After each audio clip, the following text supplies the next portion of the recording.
So, hello, my name is Dionysus and I come from Greece, and I would like to discuss with you about the situation in my country at the moment. If we had this discussion a month ago, I would appear extremely pessimistic. Many of my friends are at the moment unemployed, many of the businesses are being shut down, and the poverty is continuously increasing in Greece. This is all a result of the new austerity policy that has been applied upon Greece as exchange for the loans that we got from the European Union and from the IMF. The debt that Greece already had is becoming much bigger, and the economy is generally deteriorating. I was in Berlin during this last year, and I couldn't really experience everything indirectly. But my family is in Greece, my friends are there, and even from Germany I can feel what's going on. I can feel this collective depression that has fallen upon my people. This kind of collective depression that we have never experienced before, no matter how many difficulties we had. And this depression is not only a result of unemployment or poverty, but most of all it is a result of loss of dignity. And I wonder, how can people without dignity really change something towards the best? We were told that we are incompetent. We were told that we are fools, that we are lazy, and that we need others to tell us how to make things right. Decisions for a year have been taken without asking us, because it is for the best, for our own sake. But nothing until now became right, nothing became better. Everything got worse.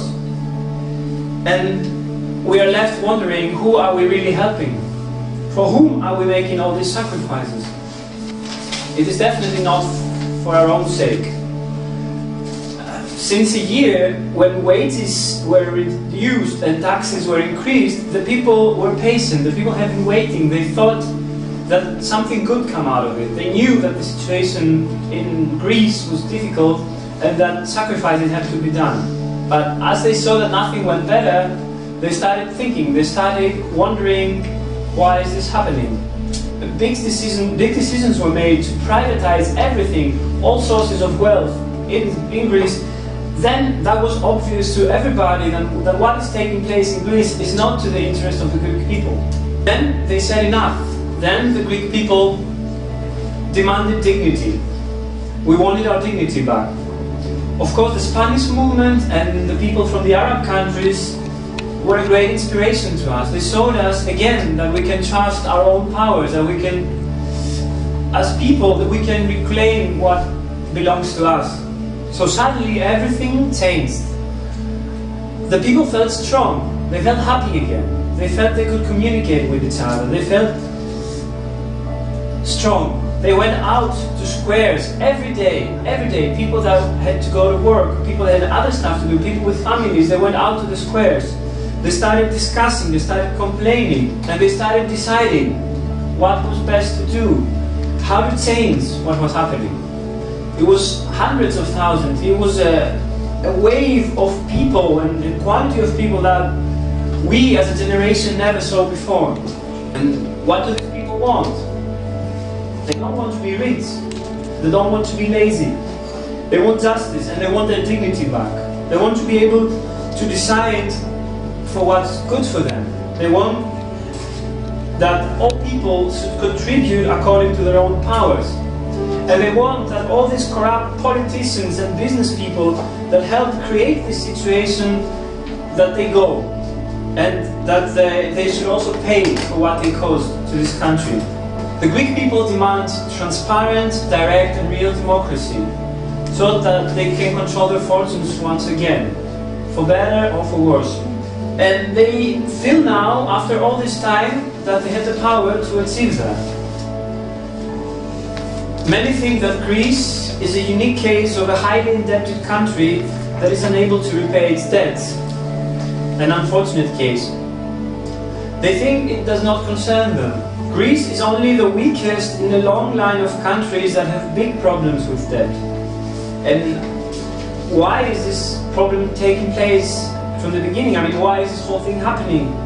This is happening because governments have been too kind on capital. They have allowed it to go wherever it wanted to go, wherever it's cheaper for it to go. They don't want to tax it, and they let banks play their dangerous games. And when all falls apart, they don't want to take the cost for it. They just want the people to pay. And they're still refusing at the same time to control capital, the same capital that caused all this destruction and misery to the people.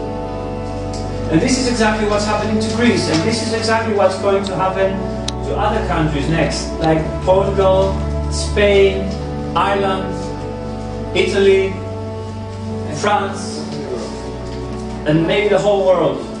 Even the United States are at the moment in great debt. What will happen to these countries? Europe is trying at the moment to create a recipe to fight this problem, not with controlling capital and irresponsible and greedy banks, but making the people pay for it. If this experiment succeeds, it will come to other countries. It will spread across Europe and maybe the world.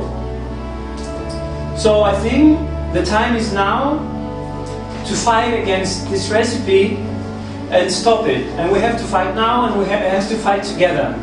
On Sunday, the leaders of Europe will decide that what happened with Greece should be an institutional means of helping other countries as well.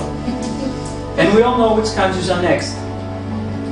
We have to stop that now, before it comes to other countries. Let Greece be the last victim of this austerity policy.